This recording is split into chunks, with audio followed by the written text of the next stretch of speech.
It's time now to take a look at the French newspapers with Elena Casas. Hello, Morning, Elena. Claire.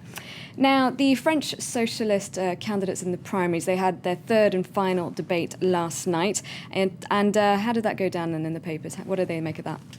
Well, Francois seems to think the race's frontrunner, François Hollande, has got a little bit ahead of himself. They've got him posing as president on the front page. Of course, they've photoshopped that, but their headline says he already sees himself in that office, but it's all still to play for. So they reckon really that his performance last night in the debate was a little bit ahead of himself. He's already making presidential speeches, they say, but he's kind of forgetting to get bogged down in the policy detail of what actually differentiates him from the other socialist candidates.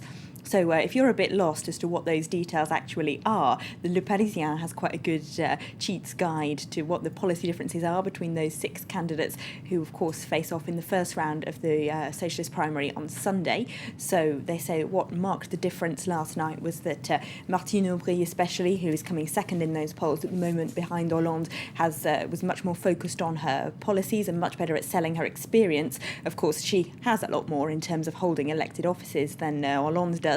So that's one dividing line, they say. And also there are some concrete differences. She says you just can't cut the deficit as quickly as he would like to, whereas on the other hand she's quite keen to pull out of nuclear energy quite quickly, whereas he says that France is just too dependent. That's impossible.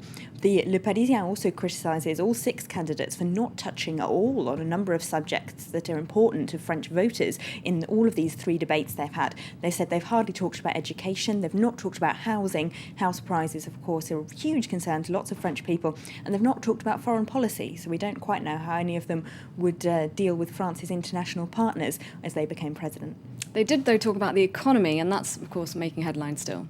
Yes, they've talked a lot about the deficit and how quickly we should cut it, and of course the problems of French banks who might need recapitalising again. This makes the front page of business paper Les Echos. Their headline is European leaders start again from scratch on the euro crisis. What they're talking about is that they say leaders need to go back to the drawing board because their latest measure, which was that 440 billion euro extension to the European Financial Stability Fund announced back in July, that's not going to be enough money to recapitalise French and other European banks in the case that Greece defaults and they need huge losses. So they say they've got to force those banks to take bigger write-downs on those Greek debts, otherwise the European governments just won't be able to bail them out.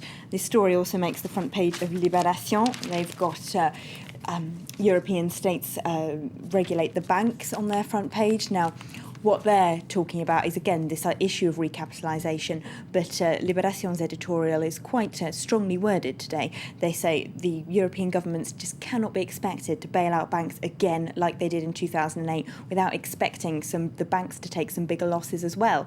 They've got to take more write-downs on those debts, they say, because we're still dealing with a structural problem that dates back to 2008 when the banks didn't change the way that they behaved.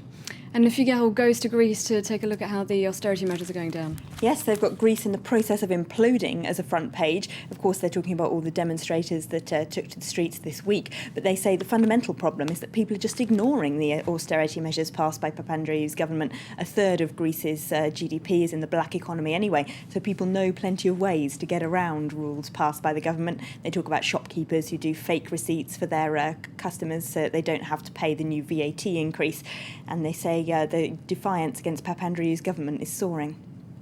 Quite a lot of violence in the streets of Athens as well yesterday. Thank you very much for that look at the French newspapers, Elena Casas.